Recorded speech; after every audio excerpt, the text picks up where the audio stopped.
Assalamualaikum warahmatullahi wabarakatuh. Alhamdulillahirrabbilalamin. Wabihi nasta'in wa ala umuri dunia wadin. Wassalatu wassalamun ala asrofil anbiya'i wal mursalin wa ala alihi wa sahbihi ajmain. Amma ba'du. Hai, apa kabar semuanya? Semoga masih diberikan kesehatan dan kebahagiaan sampai detik ini ya. Masih tetap di rumah aja kan? Walaupun tetap di rumah aja, jangan lupa untuk tetap beraktivitas dan melakukan hal-hal produktif lainnya. Insya Allah pada video kali ini saya ingin sharing-sharing mengenai hal-hal yang terkait dengan kegiatan ketika COVID-19 atau pandemi COVID-19 pada kali ini. Selain itu juga ingin sharing-sharing beberapa amalan ataupun kegiatan-kegiatan yang bisa kita lakukan di tengah pandemi COVID-19 kali ini. Merebahnya COVID-19 pada saat ini menyebabkan penduduk bumi pada umumnya merasakan beberapa hal-hal negatif seperti rasa takut, rasa cemas, gelisah, marah, kesal, lelah, dan lain sebagainya, dan membuat mereka cenderung menderita pada kondisi saat ini. Tapi perlu teman-teman ketahui, pasti ada hikmah di balik setiap kejadian yang kita alami. Yakin aja deh, setiap kegiatan yang dialami oleh kita semua pasti ada hikmahnya. Pasti ada nilai plus ataupun kebaikan di balik ini semua, seperti itu. Nah, pandemi COVID-19 kali ini dijadikan ajang untuk muhasabah atau introspeksi diri untuk kita dan untuk lingkungan pada umumnya. Apakah kehidupan kita selama ini sampai detik ini banyak kebaikan yang telah kita berikan ataupun banyak keburukan yang telah kita tebarkan? Apakah kehidupan kita ini lebih banyak manfaatnya ataukah mudaratnya? Ataukah kehidupan kita ini lebih sehat ataukah lebih buruk dibanding sebelumnya, seperti itu. Jadi pandemi COVID-19 kali ini dijadikan ajang untuk muhasabah diri, seperti itu. Kemudian banyaknya orang yang tertular virus COVID-19 ini mungkin disebabkan oleh kesalahan kita pribadi, yang mana mungkin kita masih belum menerapkan physical distancing, atau kitanya belum menerapkan kehidupan sehat pada diri kita dan keluarga, atau mungkin kitanya masih nakal dengan tidak menaati peraturan pemerintah. Lalu bisa saja hal itu disebabkan oleh kesalahan-kesalahan kita lainnya, seperti itu. Maka dari itu, teruslah banyak berbuat baik untuk diri sendiri dan lingkungan sekitar, agar kita sama-sama saling menjaga satu sama lain dan saling bisa menguatkan satu sama lainnya, seperti itu. Selain itu, hikmah dari COVID-19 ini dijadikan ajang untuk meningkatkan intensitas ibadah kita, apalagi sekarang lagi di bulan suci Ramadan yang penuh berkah ini kan. Jadi apa salahnya dan suatu hal yang baik jika kita selalu meningkatkan intensitas ibadah kita gitu, baik itu berupa tadarus Al-Quran, baik bentuknya sholat sunnah, baik meningkatkan zikir ataupun hal-hal lain gitu. Bagi kita orang muslim, banyak kegiatan ataupun ibadah-ibadah lain yang bisa kita tingkatkan. Kemudian mumpung kita lagi di rumah aja nih ya, gimana caranya walaupun tetap di rumah aja kita tetap bisa menebar kebaikan. Nah, sebenarnya banyak sih caranya yang bisa kita lakukan walaupun di rumah aja, tetap bisa melakukan hal-hal yang produktif, tetap bisa menebar kebaikan, tetap bisa melakukan amalan-amalan yang baik, dan tentunya pahalanya tetap mengalir untuk kita dan lingkungan sekitar. Nah, salah satu caranya juga yakni berbakti kepada kedua orang tua. Nah, mumpung kita masih di rumah aja, lagi di rumah aja, apalagi anak-anak perantauan yang jarang ketemu sama orang tuanya, jarang bareng sama orang tuanya. Nah, mumpung sekarang lagi di rumah aja, mari kegiatan di rumah aja ini dijadikan ajang untuk berbakti kepada kedua orang tua, untuk birrul walidain, berbuat baik kepada kedua orang tua. Oh iya, perlu teman-teman ketahui juga bahwa birrul walidain atau berbuat baik kepada kedua orang tua itu hukumnya wajib fardu ain bagi setiap muslim, seperti itu. Lalu setiap muslim juga wajib mentaati setiap perintah dari kedua orang tuanya selama perintah tersebut tidak bertentangan dengan perintah Allah gitu.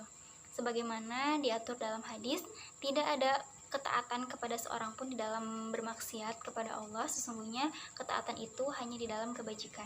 Hadis riwayat Muslim nomor 39 dan hadis riwayat Al-Bukhari nomor 40. Kemudian ada keutamaan berbuat baik kepada kedua orang tua. Nah, yang pertama dari keutamaan berbuat baik kepada kedua orang tua adalah amal yang paling utama. Kenapa dikatakan sebagai amal yang paling utama? Karena suatu perbuatan baik kepada kedua orang tua dijadikan pahala yang besar oleh Allah Subhanahu wa taala karena suatu kegiatan yang mulia gitu untuk berbuat baik ataupun berbakti kepada kedua orang tua ini. Abdullah bin Mas'ud pernah berkata, "Aku bertanya kepada Nabi Shallallahu alaihi wasallam tentang amal yang paling utama dan dicintai Allah." Nabi Shallallahu alaihi wasallam menjawab, yang pertama adalah sholat pada waktunya, yang kedua adalah birrul walidain atau berbuat baik kepada kedua orang tua, dan yang ketiga adalah jihad fisabilillah. Hadis riwayat Bukhari nomor 134 dan hadis riwayat Muslim nomor 85. Keutamaan yang kedua yakni ridho Allah tergantung kepada ridho orang tua. Jadi kalaupun orang tua kita sudah meridhoi, insya Allah Allah pun meridhoi gitu. Yang ketiga, akan diluaskan rezeki dan dipanjangkan umurnya. Nah, yang keempat, akan dimasukkan ke surga atau dijadikan tiket untuk masuk surga. Yang kelima, dimudahkan perkaranya. Ketika kita selalu berbuat baik kepada kedua orang tua, maka yakinlah segala urusan dan kegiatan kita selama hidup ini insya Allah akan dimudahkan oleh Allah Subhanahu wa taala. Dan yang keenam, taat kepada kedua orang tua merupakan bentuk ketaatan kepada Allah. Jadi ketika kita taat kepada kedua orang tua selama itu tidak melanggar perintah Allah, insya Allah itu juga termasuk ibadah taat kepada Allah, seperti itu. Nah, terus muncul sebuah pertanyaan, gimana nih cara berbuat baik kepada kedua orang tua di tengah pandemi COVID-19 kali ini? Sebenarnya banyak sih caranya, teman-teman bisa melakukan sekreativitas teman-teman masing-masing. Banyak cara yang bisa dilakukan dengan berbagai cara untuk selalu berbuat baik kepada kedua orang tua. Misalnya, teman-teman bantuin ibu nih di rumah untuk beres-beres rumah, kayak nyapu, ngepel, terus beresin barang-barang yang udah berdebu misalnya, terus bantuin ibu masak misalnya, dan lain sebagainya. Jadi banyak kegiatan lain yang bisa dilakukan teman-teman untuk selalu berbuat baik kepada kedua orang tua. Selain itu misalnya bantuin ayah beresin motor ataupun bersihin motor, nyuci motor gitu ya, atau yang punya mobil nyuci mobil misalnya. Terus kalau boleh nambah kegiatan misalnya berkebun di samping rumah yang dekat-dekat rumah. Jadi banyak sih kegiatan-kegiatan yang bisa kita lakukan untuk selalu buat mereka bahagia tuh banyak gitu. Tidak harus kita kasih barang-barang branded misalnya, nggak harus kayak gitu. Tapi sesekali bolehlah kita juga kasih hadiah gitu supaya meningkatkan kebahagiaan mereka salah satunya, dan dijadikan suatu apresiasi kepada mereka yang selama ini sudah membesarkan kita. Terus supaya mereka nambah senang aja gitu kalau kita kasih hadiah. Misalnya kita beliin pakaian kesukaan mereka, atau kita beli makanan kesukaan mereka, atau beliin sesuatu yang mereka sukai gitu. Terus juga tidak harus beli sesuatu sih, kita juga bisa ajak hal-hal kecil, kayak misalkan kita ajak ke pasar buat belanja bareng, kita ajak nonton misalnya, kalau lagi kegiatannya nggak terlalu padat gitu ya di rumahnya. Kalau lagi free kita bisa nonton film bareng di ruang tengah misalnya. Terus juga kita bisa sharing ilmu dan pengalaman selama ini gitu, saling diskusi satu sama lain. Hal-hal kecil aja sih sebenarnya, banyak hal-hal kecil yang bisa kita lakukan yang mungkin terlihat kecil tapi sangat bermakna untuk orang tua.